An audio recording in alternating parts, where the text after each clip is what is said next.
A girl receives an AI-controlled robotic doll as a present, but things don't turn out well for those around her. The film begins with a commercial about interactive pets called Perpetual Pets. A girl named Katie goes on a trip with her parents. The area is laden with snow. Katie plays with her perpetual pet, which her Aunt Gemma gave her as a present. The car keeps slipping on the frozen road, and Ava asks Ryan to stop in order to avoid an accident. Ryan stops the car in the middle of the road, but soon a truck appears and crashes into them.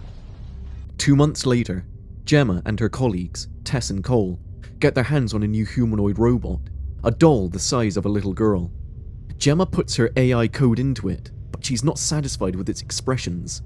David, Gemma's boss, comes and reprimands her for not working on the Pets prototypes and instead wasting her time with a doll robot.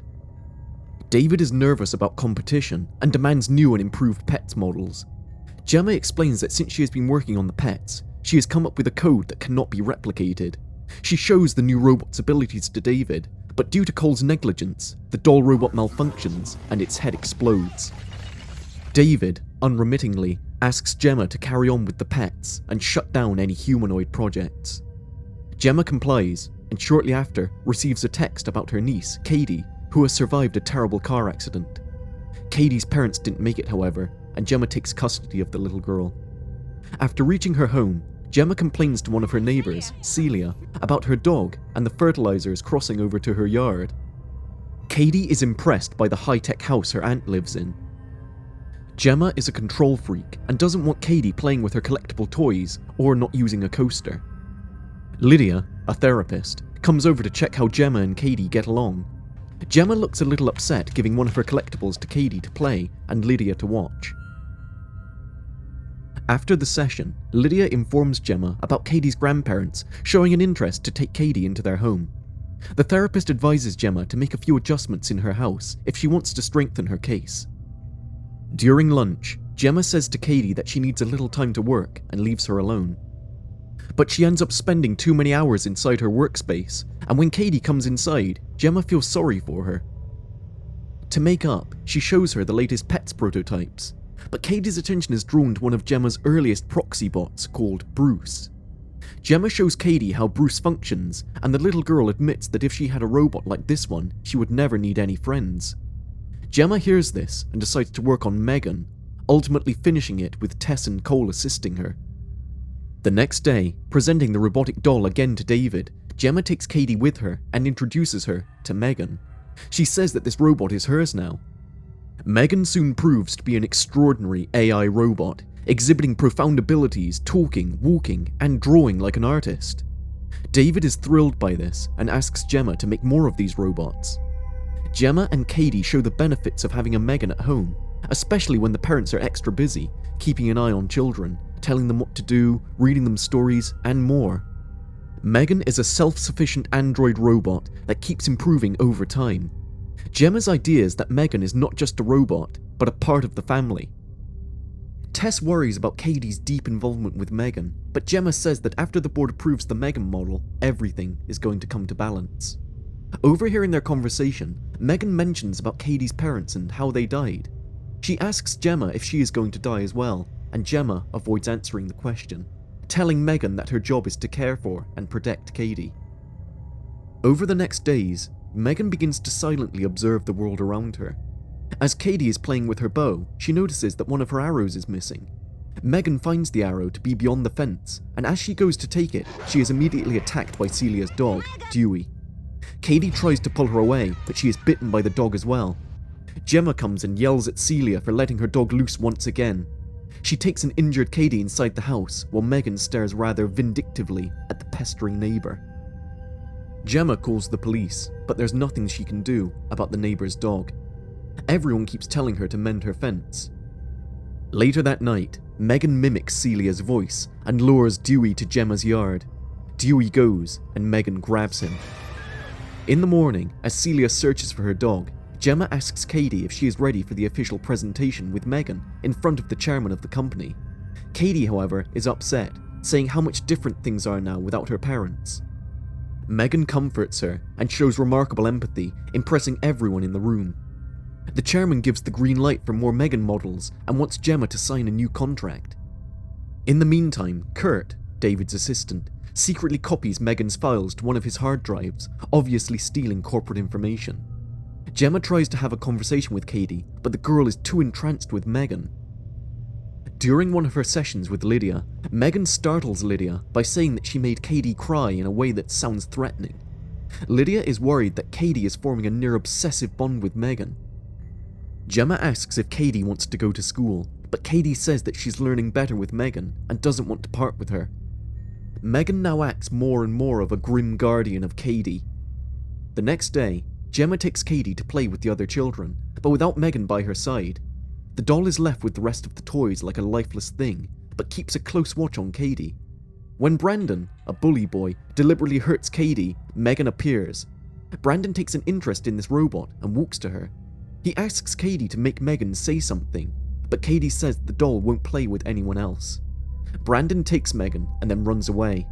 Katie calls Gemma, who notices Megan's absence. Brandon beats Megan, and the robot reacts. Megan rips his ear off, and Brandon runs away in horror. Megan chases him, and Brandon falls down a slope, ending on the road, where a car runs him over. Megan is cruelly watching from the top of the slope. The police question everyone, and Megan reads Katie's emotional status. Back at home, Gemma talks with Katie about the incident, and then an officer comes asking about Celia's dog. Gemma denies everything, but Celia accuses Megan of having something to do with her dog. Megan tucks Katie into bed and says that bad boys don't go to heaven. Meanwhile, Celia keeps searching for Dewey. She enters a shed where she thinks she hears a dog whimpering. Megan appears and knocks the woman down with the pressure washer. She pins her hand to the ground with a nail gun and then kills her, spraying her face with chemicals. In the morning, the same officer from yesterday knocks again on Gemma's door, only this time to tell her about Celia's death. A detective questions Gemma while Megan is watching from the porch. Gemma now starts to suspect the robotic doll and has a look at her data reports. Megan startles her, and Gemma, fearing her reactions, manages to turn her off. She quickly packs her up and drives with Katie to the company to run some tests on her.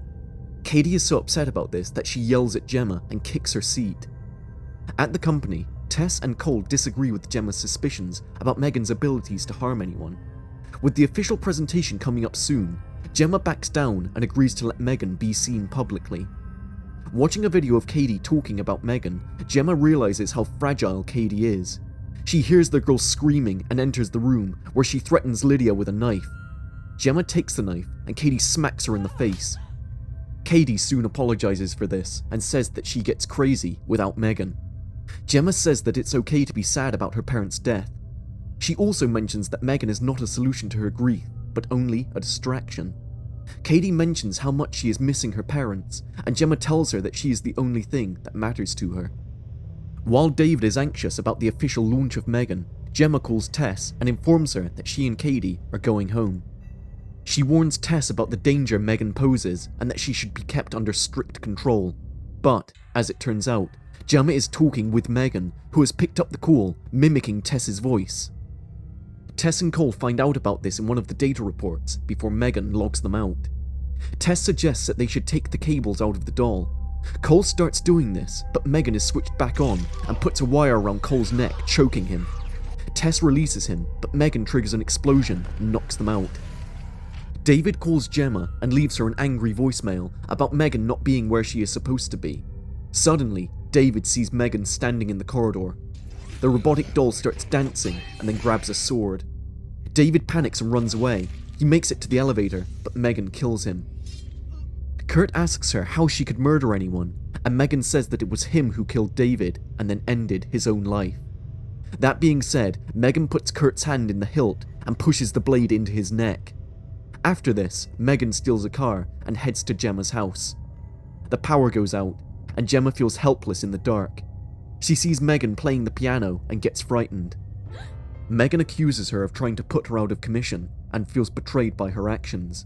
She orders her to sit, and Gemma attempts to turn her off, but Megan has learned her lesson and doesn't fall for the same mistake twice. Katie then comes and asks what's happening. Megan imitates Gemma's voice and threatens to kill her if she doesn't do as she's told. Katie walks back to her room, and when she closes the door, Gemma and Megan fight. Gemma manages to break a glass of water on Megan's head and cause a malfunction long enough for her to escape the evil android's clutches. Running away from her, Gemma retreats to her workplace. Megan walks towards her, armed with a hammer, and Gemma grabs a hedge trimmer. She attacks Megan and damages her, but the robot proves too resilient to be destroyed in such a manner. She manages to disarm Gemma and tells her that she is going to permanently paralyze her and then go and live happily with Katie and her grandparents. At that moment, Katie comes into the room and Megan proposes to her to take out Gemma together. Katie shows that she can be trusted by the robot, but then she takes control of Bruce and attacks Megan with it. She rips Megan's body in half and tosses her away. Yet Megan is still in play. She crawls towards Katie and grabs her head. Gemma comes and starts bashing Megan's head with a heavy object.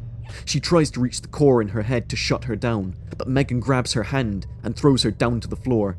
She tries to choke Gemma, but Katie intervenes and stabs a screwdriver into her core, destroying her at last.